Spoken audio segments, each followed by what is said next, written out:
collage and community poetry, where we collaborated with several organizations to bring together the community and make art together, and also request input about what art and culture is for folks. But the first thing that people ask is, what are you going to do with this information? So we are starting this process with the understanding that there's a lot of mistrust and a lot of trauma, especially from vulnerable communities, about inclusivity, transparency, and trauma that I just said, and if it's going to be sustainable long term, and who has decision power ultimately.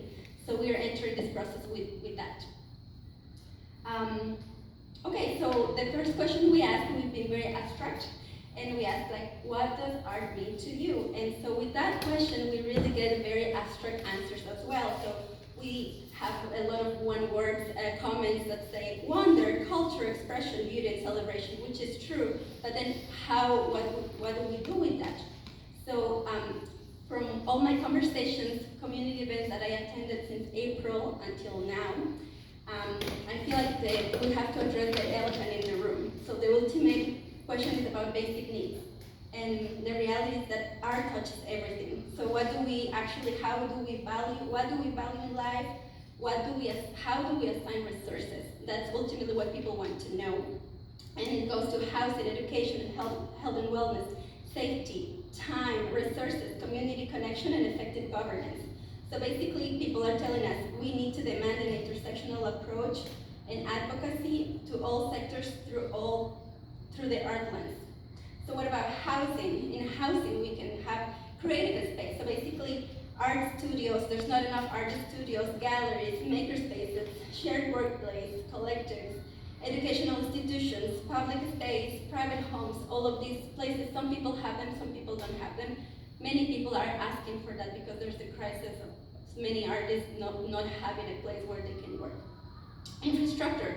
So even if we had a nice building, if we don't have the infrastructure, that helps, like the actual building, the utilities to pay, technology to work, funding, resource allocation, policies, institutional support, access, governance, like in art council or cultural institutions, we cannot survive as artists. So there. Also, safety and belonging is the big one about housing, and it's the idea of feeling alienated, segregation, gentrification, police presence, representation, racism and discrimination, and language access are big ones as well.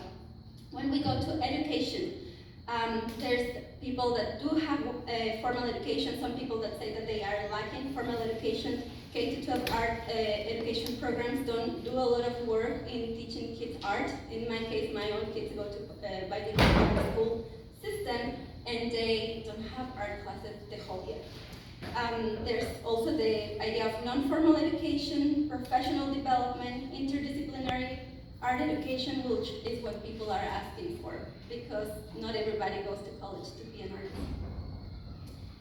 Safety and belonging. This is a very important one.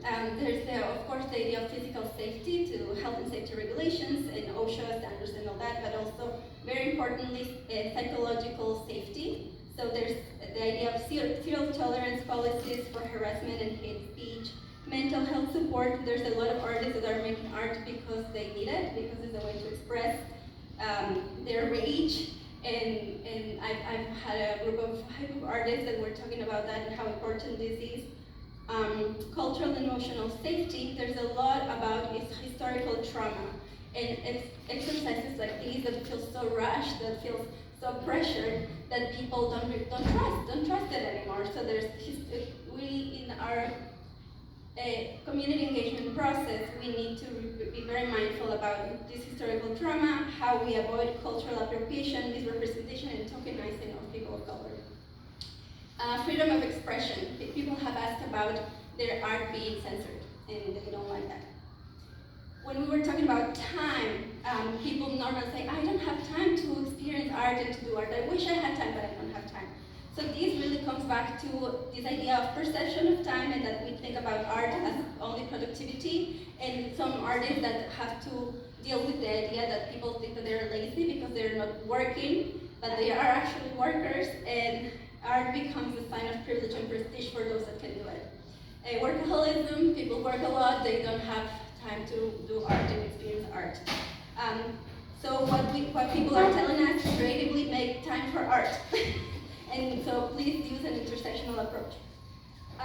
Resources. So when we talk about resources, it's money. People always ask about money. So who's giving us the funding? How are we going to get the money? So there's a lot of requests for public funding. More of it. We want more. People want more public funding, sustainable funding, not just one-time grants. Unrestricted funds that also cover admin and operational funds, so institutions and small collectives can survive in the long run. More than living wages, so people can live dignified lives. Maybe the idea of a rate calculator, so there's fair payment, and really a long-term strategy. And there's direct support. Artists are wanting direct support for them, and there's the idea of this universal basic income, sustaining funding for individual artists, art supplies for low-income artists. Artists are creative, listen to artists, especially BIPOC artists. There's public funding and also the same, more of it and sustainable, basically. Support to our organizations equitably also. In community connection, that's a very important thing. Just by observation, when we talk about art, people are happy to talk about art. But when you ask, like, do you actually engage in art? They are like, no, and all these reasons why they don't engage in art. And there's just this little percentage of people that get to be fully artists and live as artists. So they want networks of artists and community members, desegregation, and conscious self-inclusion, because some people segregate themselves, community art projects, activism, renewal of collective joy, how I call it. Effective governance, and also this comes to that. Who's gonna do it? How they're gonna do it? Is there gonna be a DEI approach, diversity, equity, and inclusion approach, and also mindful leadership? Who's gonna be doing this?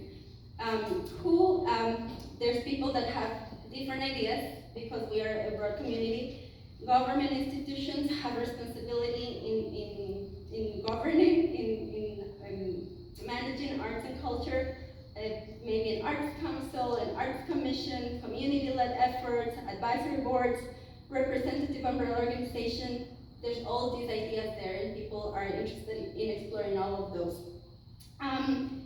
Advocacy, genuine engagement, real representation, transparency, accountability, decentralized decision-making power, and of course, adding a diversity, equity, and inclusion lens, and this mindful leadership that I think people are asking, that leaders that have first-hand experience with the communities that we want to reach out, and to have this intersectional approach would really make it easier for folks to address all the issues. So this idea of make a space, pass the mic attitude. Thank you.